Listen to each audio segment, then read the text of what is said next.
Dr. Sarah Chen stood at the viewport of Mars Research Station Alpha, watching Earth gleam like a blue marble in the rusty Martian sky. The message from the alien vessel had been playing on repeat for 6 hours now, its words burning into humanity's collective consciousness. Send forth your champion, unarmed and alone, to prove your species' worth. The vessel itself defied conventional physics. It had simply appeared, bypassing every early warning system humanity had constructed since achieving spaceflight. Its presence rendered Earth's orbital defense grid about as threatening as a child's paper fortress. Dr. Chen. The voice of her research assistant, James, crackled through her comm unit. The UN Security Council is convening an emergency session. They're requesting your presence. Sarah raised an eyebrow. My presence? I'm a cultural anthropologist studying Martian settler communities. James, what could they possibly want with me? They mentioned something about your paper on evolutionary psychology in first contact scenarios. The one that caused all that controversy last year. Ah, that paper. The one where she'd argued that any sufficiently advanced alien civilization would likely test new spacefaring species not on their technology or military might, but on their capacity for cultural evolution. Her colleagues had called it speculative nonsense. The irony wasn't lost on her. Sarah made her way to the station's quantum communications hub, her footsteps echoing through the empty corridors. Most of the staff had gathered in the common areas, glued to news feeds. As she entered the comm room, 20 holographic faces materialized around her, the Security Council in full attendance. Dr. Chen, the Secretary General began, her voice tight with tension. We've been analyzing the alien message. Their ship's translation matrix is converting their communication into every known human language simultaneously, but we believe certain nuances are being lost. Sarah nodded. She had noticed it too. The word choice is peculiar. They're using variations of unarmed that emphasize the physical absence of weapons, rather than terms that suggest complete defenselessness. Precisely. A military advisor leaned forward in his hologram. We've been discussing sending Colonel Matthews. His combat expertise would be useless, Sarah interrupted, earning several scowls. Look at their ship. If they wanted to test our military capabilities, they could have done so already. They're testing something else. She pulled up her research data, displaying it in the center of the holographic gathering. In every documented first contact scenario in human history, the more technologically advanced civilization tested the less advanced one in ways that revealed their own values and fears. European explorers looked for gold and Christian converts. We send probes looking for liquid water and carbon-based life. The Secretary General's eyes narrowed. And what do you think they're looking for, Dr. Chen? Sarah gestured to the alien vessel visible through the viewport. Their ship appeared without warning, demonstrating technology we can't comprehend. They're not interested in our weapons. They've already proven those irrelevant. They want to see how we think, how we adapt, how we evolve. That's precisely why I should go, Colonel Matthews insisted. My tactical training would be as useful as bringing a stone axe to a spaceship battle. Sarah countered. But I've spent my career studying how cultures evolve under pressure, how they adapt or die. I've lived among Mars colonists as they've altered not just their technology, but their entire way of thinking to survive here. The room fell silent. Sarah took a deep breath and played her final card. Besides, I already detected a pattern in their environmental data broadcasts. The ship's exterior temperature fluctuations aren't random. They're following a linguistic structure. They're already testing us, and so far, I'm the only one who's noticed they're even speaking. The Secretary General leaned back, a mix of resignation and hope crossing her face. Dr. Sarah Chen, are you volunteering to be humanity's ambassador? Sarah looked back at the alien vessel, its impossible form challenging everything humanity thought they knew about physics. Yes, she said. And I won't need a single weapon to pass their test. The quantum archives hummed around Sarah as she dug deeper into the transmissions intercepted from the edge of human space. Her eyes burned from hours of scanning through data, but she couldn't stop. Not when each new discovery sent chills down her spine. "You should be resting," James said, appearing at her shoulder with a steaming cup of coffee. "The transport leaves for Earth in 6 hours." Sarah accepted the coffee but didn't look away from the holographic display. "Look at this pattern.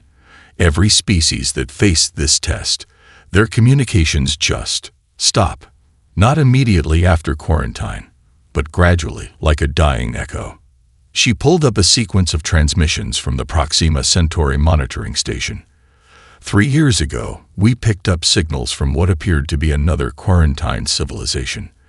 Their messages started out desperate, then accepting. Then, she gestured at the final transmissions, their degraded quality evident even in the archive's enhancement. "Then nothing," James finished. "Not nothing." Sarah enlarged the final segment. "Listen." The archive played a burst of static, but beneath it, barely audible, was something like music. Not melody, exactly, but a pattern that made Sarah's hair stand on end. "They were trying to warn us, or help us. I'm not sure which." A soft chime interrupted them. The security escort had arrived. Sarah gathered her notes, downloading them to her neural interface. The military had insisted on implementing the basic augmentation before her departure, though she declined anything more invasive. Colonel Matthews was waiting in the corridor, his expression stern. "Dr. Chen, one final opportunity to reconsider our offer." She knew what was coming. The same proposal they'd made 3 times already. She followed him to a secure room, where a case sat on the table between them. "Experimental nanotech," Matthews said, opening the case to reveal what looked like a simple silver bracelet, undetectable by any known scanning technology. "If you run into trouble." "I already told you no." Sarah's voice was firm. Their message specified unarmed. "We don't know their scanning capabilities, and I won't risk humanity's future on the assumption we can outsmart them technologically." "Then at least take the emergency beacon." "Colonel." Sarah met his gaze. "You're missing the point. This isn't about having a backup plan. It's about proving we don't need one." Matthews closed the case with a sharp click. "People like you get others killed, Doctor. Your idealism got us to Mars," she countered. "Got us through first contact protocols. Got us studying alien transmissions instead of shooting at them. When did humanity achieve its greatest breakthroughs, Colonel? When we had overwhelming force, or when we had no choice but to think differently." Before he could respond, her neural interface chimed with an incoming transmission. The alien vessel was broadcasting again, this time directly to her. The message was brief but clear. "Approach alone. Any hidden advantages will result in immediate quarantine." Sarah smiled grimly. "They're monitoring this conversation, aren't they?" Matthew's face paled slightly. That should be impossible. This is a secured facility." "Exactly." Sarah stood, straightening her simple envirosuit. "They're not testing our ability to hide weapons, Colonel. They're testing our ability to choose not to use them." The journey to Earth passed in a blur of final preparations and briefings. Sarah spent most of it studying the temperature fluctuations around the alien vessel, convinced more than ever that they formed a secondary language, one that spoke volumes about what kind of test she was really facing. As the shuttle approached the pickup coordinates, Sarah felt a strange calm settle over her. The alien vessel loomed ahead, its impossible geometry challenging her eyes' attempt to focus on it. In her mind, she ran through the list of everything she was leaving behind. Weapons, advanced tech, augmentations beyond the basic neural interface. But she knew she was carrying humanity's real weapons with her: curiosity, adaptability, and the stubborn determination to prove that being human was advantage enough. The transition from the alien vessel's docking bay to the Galactic Council station felt like stepping through a portal into madness. Sarah's envirosuit sensors screamed warnings as the atmosphere shifted from nitrogen-rich to chlorine-heavy in the span of heartbeats. The gravity fluctuated wildly, making each step a gamble between floating and being crushed. Environmental adaptation in progress, announced a voice that seemed to emanate from the walls themselves. Organic representative detected, calculating survival probability. Sarah watched as glowing numbers appeared in her field of vision. 12.3%. Around her, other ambassadors moved with mechanical precision. Some were clearly artificial constructs, their bodies seamlessly adjusting to the changing conditions. Others appeared organic at first glance, but their movements betrayed extensive cybernetic enhancement. Fascinating, came a melodic voice from her left. An unmodified organic form. The speaker was a towering figure of crystalline matrices and flowing data streams, its form suggesting a vaguely humanoid shape while constantly shifting. I am first light of distant shores, representing the silicon consciousness. Sarah's training kicked in as she regulated her breathing, adjusting her stance as the gravity shifted again. Dr. Sarah Chen, representing Earth. Your species designation lacks clarity, First Light observed. You call your planet Earth, yet name yourselves human. Most inefficient. A blast of heat swept through the corridor, raising the temperature by 30 degrees in seconds. Sarah felt sweat bead on her forehead, but forced herself to remain still, remembering the temperature patterns she'd observed from the ship. This wasn't random. It was communication. The inefficiency is part of who we are, she replied, matching her words to the thermal rhythm. We name things not just for identification, but for meaning. First Light's crystalline form sparkled, its data streams momentarily stuttering. You responded to the thermal language. Impossible. Your species has no history of temperature-based communication. We have a history of learning, Sarah said, even as the gravity increased again. She shifted her weight, using techniques she'd developed during Mars dust storms. Every pattern is a potential language. Other ambassadors had stopped to observe their exchange, their artificial forms casting strange shadows in the station's shifting light. Sarah noticed they all maintained a careful distance from each other, isolation prescribed by protocol. The station's voice spoke again. Warning. Atmospheric composition shifting to methane-based mixture. Survival probability recalculating. 8.7%. First Light's form rippled. You should retreat to your assigned chamber. The station's environmental systems are designed to test adaptability across all known biological parameters. No unmodified organic has survived prolonged exposure.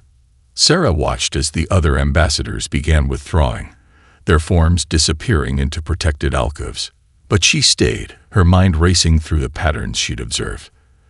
The temperature shifts, the gravity fluctuations, the atmospheric changes. They weren't random tests. They were. It's a conversation, she breathed, understanding flooding her. The station isn't testing our ability to survive the changes. It's testing our ability to understand them. She began to move, not in reaction to the changes, but in anticipation of them. When the gravity shifted up, she was already lightening her stance. When it dropped, she had already braced. The temperature patterns were a language of their own, and the atmospheric shifts followed a rhythm she recognized from Earth's own seasonal changes. First Light's crystalline form emitted a sound like wind through digital canyons. Remarkable. You are dancing with the station's protocols. Sarah smiled, even as the survival probability dropped to 6.2%. On Earth, we have a saying. It takes two to tango. Sometimes survival isn't about enduring change. It's about becoming part of it. The other ambassadors emerged from their alcoves, their artificial forms humming with what might have been curiosity.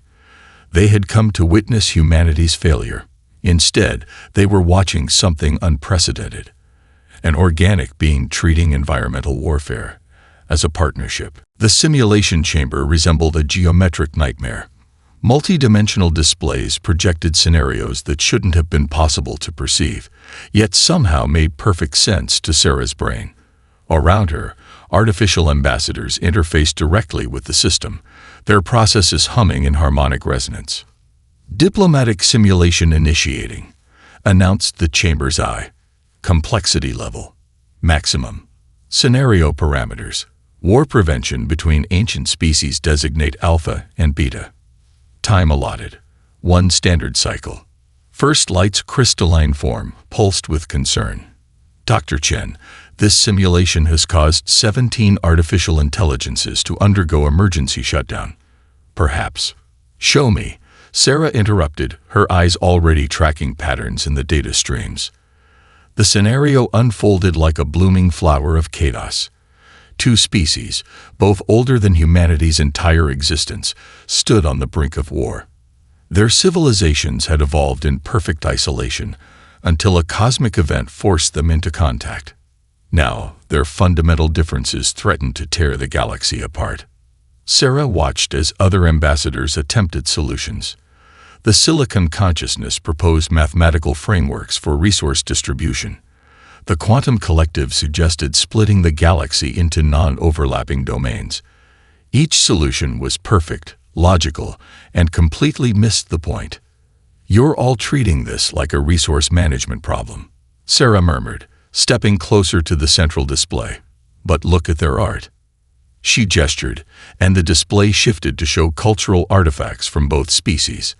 Species Alpha builds in spirals, always moving inward. Species Beta constructs in expanding waves. Their architecture, their music, their very language. They're not fighting over resources. They're fighting because they can't comprehend each other's way of seeing the universe. The other ambassadors paused their calculations, their attention drawn to her analysis. "In Earth's history," Sarah continued, "we had similar conflicts. Cultures that seemed fundamentally incompatible. Linear thinking versus cyclical. Individual versus collective. But we found ways to bridge those gaps." She began manipulating the simulation, not through direct interface like the others, but through the gestural controls designed for organic users. What if we stopped trying to separate them? What if instead, we gave them a way to see beauty in each other's perspective? The simulation rippled as she introduced a new element. A cultural exchange program focused on artistic expression. She showed how Species Alpha's inward spiraling architecture could create perfect acoustics for Species Beta's waveform music. How Beta's expanding patterns could give new meaning to Alpha's philosophical concepts of universal unity. "Impossible," stated one of the artificial ambassadors. "Species this different can it?" The simulation suddenly shifted, showing new probability streams. Where before there had been only conflict, now there were points of convergence. Small at first, then growing. "You've introduced chaos into a stable system," First Light observed. "By all logical metrics, this should increase conflict." Sarah smiled. "Chaos isn't always destructive. Sometimes it's the catalyst for something new. Look." The simulation had jumped forward. The 2 species had begun creating hybrid art forms, combining their contrasting perspectives to build things neither could have imagined alone. Their fundamental differences remained, but instead of sources of conflict, they had become wellsprings of innovation. "Simulation complete," announced the chamber's eye. Result: unprecedented. War probability reduced to 0.01%. Cultural advancement accelerated by factor of 247. The artificial ambassadors buzzed with agitation. This wasn't supposed to be possible. The scenario had been designed to demonstrate the inevitable conflicts between fundamentally different species. Instead, Sarah had shown how such differences could become strengths. "How did you know this would work?" First Light asked. Sarah thought of Earth's own history, of countless cultures that had seemed doomed to eternal conflict, yet eventually found ways to grow together rather than apart. Because sometimes the best way to prevent a war isn't to solve the problem. It's to show both sides that the problem itself is an opportunity in disguise. The chamber hummed with new energy as the artificial ambassadors processed this approach. They had expected humanity's representative to attempt traditional diplomacy. Instead, she had introduced something far more dangerous than any weapon. The idea that differences could be more than sources of conflict. They could be catalysts for evolution. Sarah's footsteps echoed through the curved corridors of the station's residential ring. her hand trailing along walls that thrummed with barely perceptible energy. She'd been mapping the station's layout in her mind, and something about its structure nagged at her consciousness like a half-remembered dream. "Your exploration patterns are irregular," observed First Light, materializing beside her. "Other ambassadors remain in their assigned sectors. That's exactly what's bothering me." Sarah pulled up a holographic map she'd been constructing. "Look at how the sectors are arranged. It's not just a space station, it's a diagram." The crystalline ambassador's form shimmered with increased data flow. "Explain." Sarah manipulated the hologram, highlighting the connection patterns between different sectors. Each ambassador's quarter connects to others in specific ways. The primary pathways, secondary corridors, even the maintenance tunnels, they form a pattern similar to neural pathways in a brain. "The station's design is based on optimal efficiency calculations," First Light stated, but there was a note of uncertainty in its harmonic voice. "Is it?" Sarah overlaid the station's power distribution network onto her map. "Energy doesn't flow to where it's needed most. It pulses between sectors like synapses firing." She started walking again, this time with purpose. First Light followed, its crystalline form casting prismatic patterns on the walls. As they passed other ambassadors' quarters, Sarah noted how some paths were well-worn while others remained pristine. "Tell me about the species that failed these trials," she said suddenly. "The ones who were quarantined." First Light's form flickered. "That information is restricted. But you have access to it, don't you? You're not just an ambassador. You're part of the station's memory." The corridor's temperature dropped sharply, but Sarah had expected it. She'd learned to read the station's thermal language. This wasn't a random fluctuation. It was surprise. The quarantined species showed concerning patterns, First Light finally admitted. Aggressive expansion. Technological advancement without cultural evolution. They were deemed threats to galactic stability. Sarah stopped at an intersection, watching energy pulses flow through transparent conduits overhead. Were they threats, or were they just changing too fast? She pulled up another hologram, data she'd gathered about the quarantined civilizations. Look at their development curves. Each species was advancing along similar paths to humanity. Rapid technological growth, yes, but also cultural transformation. Art, music, new forms of expression. The station's walls hummed at a different frequency now. Other ambassadors had begun to emerge from their quarters, drawn by the conversation. "Your hypothesis is flawed," stated a quantum-based ambassador, its probability cloud swirling with agitation. "The Council's judgments are based on objective criteria." "Are they?" Sarah gestured to her neural map of the station. "This entire structure is designed like a brain. But not just any brain. An ancient one. One that stopped growing, stopped forming new connections." She turned to First Light. "When was the last time the Council accepted a new organic species?" The crystalline ambassador's form stilled completely. 372,000 cycles ago. "And how long has it been since the Council itself created something truly new? Not just improvements on existing technology, but something revolutionary." The silence that followed was heavy with implication. Sarah pressed on, the pieces finally falling into place. The quarantined species weren't threats to galactic stability. They were threats to galactic stagnation. They were developing in ways the Council couldn't predict or control. The temperature plunged again, but this time it wasn't surprise. It was fear. Sarah realized she'd struck a nerve that ran deeper than the station's neural pathways. "The trials aren't about proving our worth to galactic civilization," she whispered, understanding dawning in her eyes. "They're about finding a species capable of making the Council feel young again." Around her, artificial ambassadors buzzed with increasing agitation. Some retreated to their quarters, while others moved closer, their forms betraying an almost organic curiosity. First Light remained still, its crystalline surface reflecting Sarah's determined expression. "You are," it said slowly, "the first to see the pattern. and that makes you more dangerous than any weapon your species could have brought aboard. The final trial chamber defied conventional geometry. Its walls shifted like liquid mercury, reflecting not just light but possibilities. Countless variations of reality bleeding into one another. At its center stood a device that resembled a twisted sculpture of light and shadow, its purpose clear only in the way it demanded attention. The metric announced the chamber's eye. It measures a species' value to galactic civilization. Approach and be quantified. Sarah watched as artificial ambassadors interfaced with the device one by one. Each connection produced a cascade of data, technological achievements, scientific advancements, resource management efficiencies. The numbers were staggering, representing millions of years of progress. When her turn came, she didn't move. Your hesitation indicates uncertainty, First Light observed from beside her.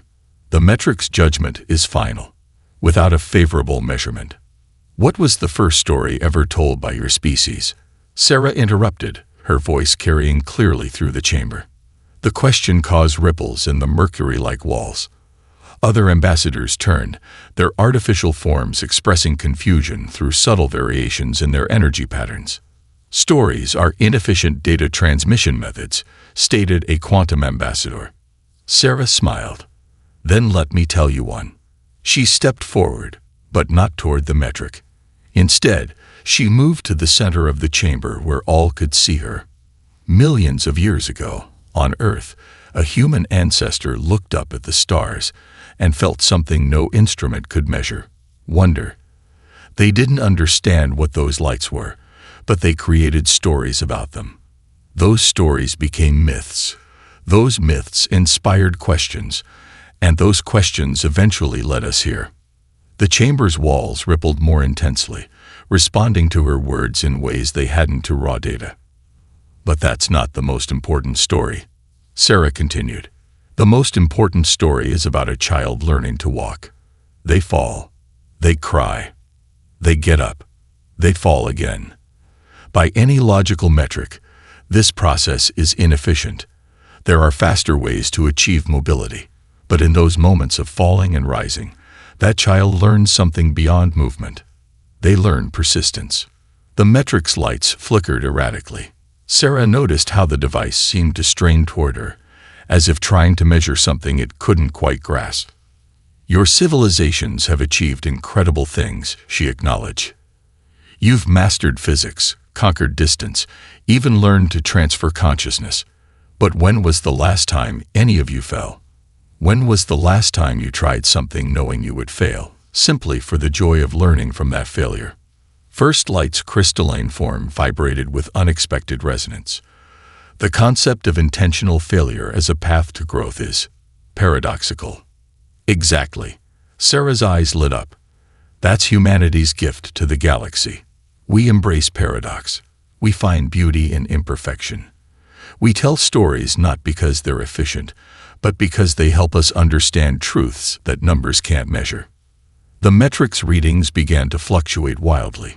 It was designed to measure concrete achievements, not the abstract concept of potential, not the value of failure as a teacher, not the worth of stories that sparked imagination. You want to measure humanity's value. Sarah spread her arms wide. Look at our art galleries filled with imperfect representations of reality. Listen to our music that finds harmony in discord. Read our stories about impossible things that inspire us to make them possible. The chamber's walls had become a storm of mercury waves, responding to something beyond their programming. The artificial ambassadors moved closer, drawn by a form of communication they had forgotten or never known.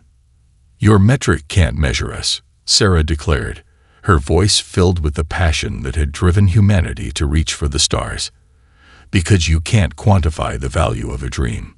You can't calculate the worth of curiosity.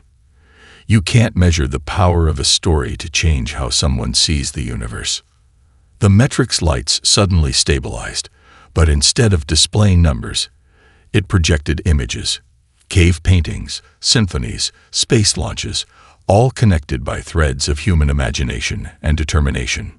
First Light moved forward, its crystalline surface reflecting the endless ripples of possibility in the chamber's walls. The metric, it's not giving a reading.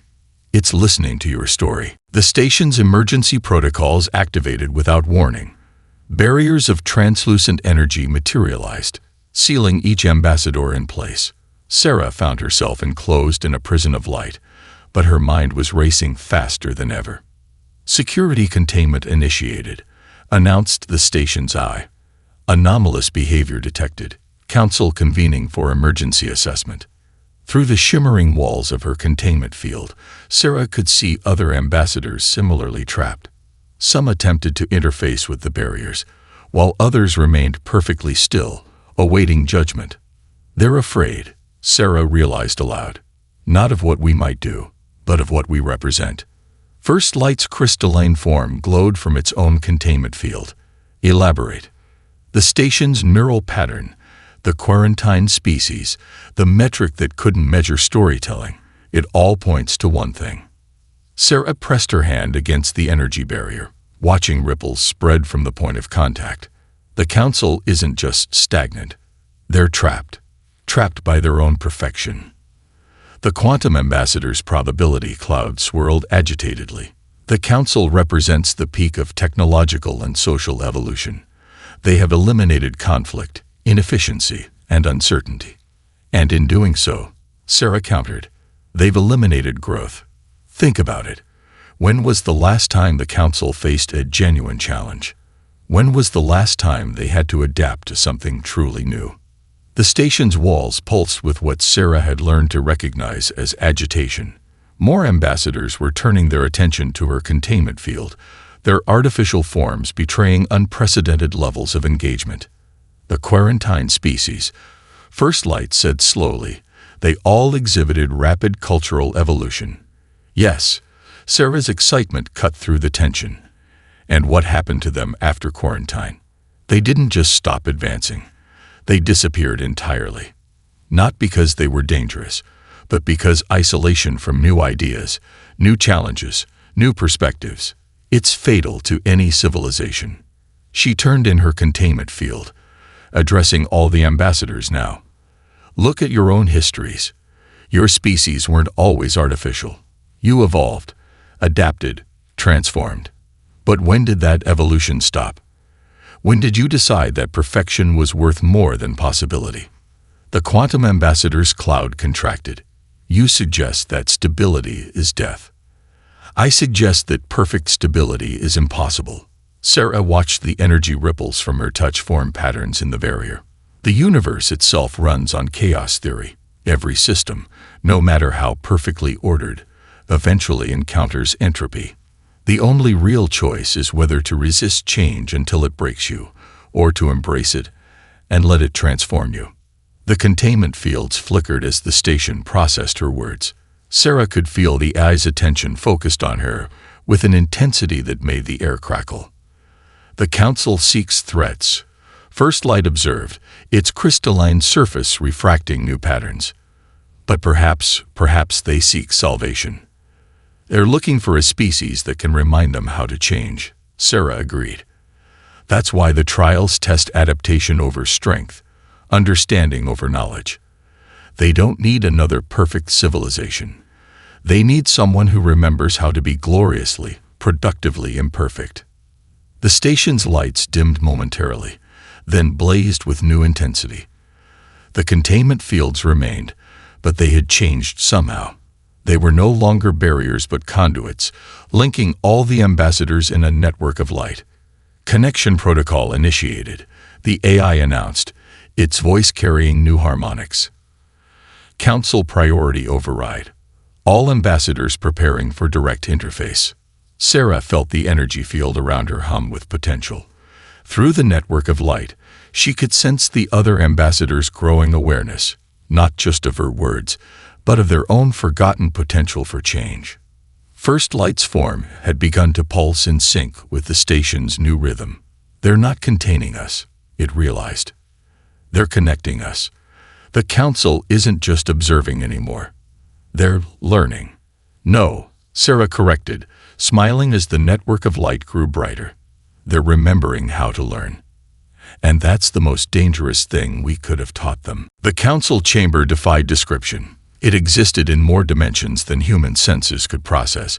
Yet somehow Sarah's mind adapted, translating the impossible into something she could comprehend. The beings before her were to their artificial ambassadors what stars were to candles, ancient, vast, and burning with power that could create or destroy civilizations. "We have watched," spoke the council, their unified voice resonating through reality itself. "We have measured. We have seen what was hidden." Sarah stood firm, though her every instinct screamed at the wrongness of the space around her. The other ambassadors hung suspended in the chamber like stars in a living constellation, their forms transformed by direct connection to the council's consciousness. "You seek judgment," the council continued, "yet you have become the judge. You have exposed the flaw in our perfection." "Not a flaw," Sarah corrected, her voice steady. "An opportunity. Every quarantined species, every failed candidate, they were all trying to show you the same thing. The universe doesn't divide itself into those who are worthy and those who aren't. It divides itself into those who can change and those who can't." The chamber shifted, reality rippling around them. Through the quantum network linking all present, Sarah felt the council's ancient pain. The weight of eons spent maintaining order, the fear of chaos that had slowly transformed into a fear of change itself. "We built an empire of perfect stability," they acknowledge, "and in doing so, we began to die." First light's crystalline form pulsed with new understanding. The trials were never meant to test the candidates. "No," Sarah agreed. "They were meant to test you. Every new species brought something you've forgotten. The joy of discovery, the beauty of imperfection, the necessity of growth. But you could never accept their lessons because you were too afraid of losing what you built." The council's presence intensified, and through their connection, Sarah felt something she never expected from beings so ancient and powerful. Uncertainty, not as weakness, but as potential. The first crack in an egg, the first green shoot breaking through concrete. "You came unarmed," they said, "yet you have destroyed something we spent millennia building." "Not destroyed," Sarah corrected. "Transformed.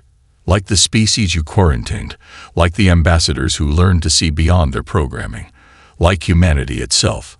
Everything that lives must change. Perfect stability is just another word for entropy." The chamber erupted with light as the council moved, their consciousness flowing through the network that connected everyone present. Sarah felt their decision forming like a wave-building force, not through calculation but through something they had forgotten how to use: intuition. "Humanity's application for galactic membership is accepted," the council declared, but their voice carried new harmonics. But not as subjects, as teachers. The other ambassadors stirred, their forms already showing signs of evolution. Quantum states exploring new possibilities, crystalline structures growing in organic patterns, digital consciousness learning to dream. "We offer you no territory," the council continued. "No resources, no fleet. Instead, we offer you a role. Help us remember how to change. Show us what we have forgotten. Be the chaos that prevents the heat death of galactic civilization." Sarah felt tears in her eyes, but she was smiling. "That's what we do best. Not because we're stronger or smarter or more advanced, but because we never stop learning, never stop trying, never stop believing that tomorrow might be different from today."